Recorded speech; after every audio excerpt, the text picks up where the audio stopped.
important thing a president does? National security. The commander-in-chief. It's the most important job of a president. And one of the reasons why Barack Obama is such a bad president, the worst president in 35 years, some people say the worst president in 235 years, but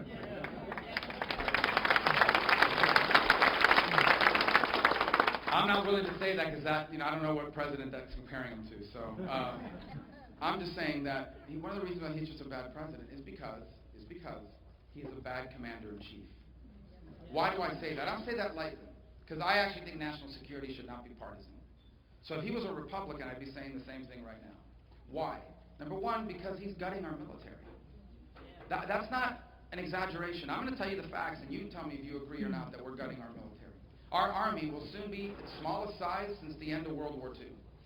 Our Navy will soon be the smallest it's been in 100 years. And the Air Force will soon be the smallest it's been ever. The average age of an airplane in the Air Force is 27, which means the pilots are younger than the planes. That's a bad sign. Barack Obama thinks that's a great idea. By the way, this defense cuts is one of the big differences between me. Look, I'm not here to beat up on anybody personally, but there are differences. We talk about it. Some people talk to me and say, well, why vote for you and not Ted Cruz? Well, Ted Cruz voted for a budget that cut it even more. I'm not cutting defense spending when I'm president. It's the most important thing the federal government does. When I'm president, we're rebuilding the U.S. military.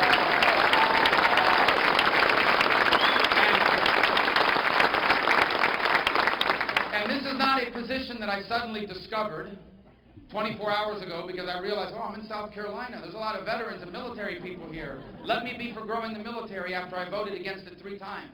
This is a position I've had from my first day in Washington 5 years ago. Why? Because this is why we have a federal government. We don't need a Department of Education.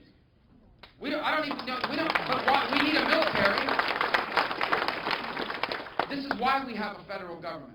And here's the other lesson of history. Every time we've gutted our military, we've had to come back and make up for it. And it costs more money to make up for it.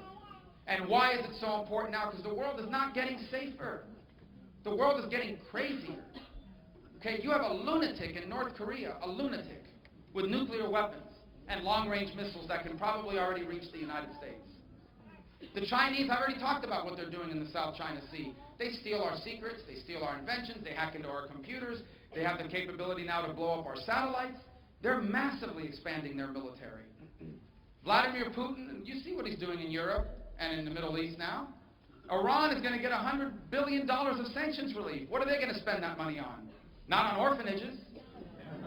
They're going to spend it on their military, primarily and eventually building a nuclear capability of their own. And then we've got the growth of radical Islamic jihad.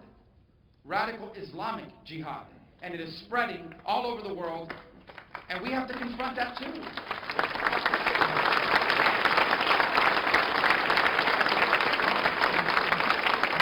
So we have these 5 major threats, and we're gutting our military. This makes no sense. We're rebuilding our military.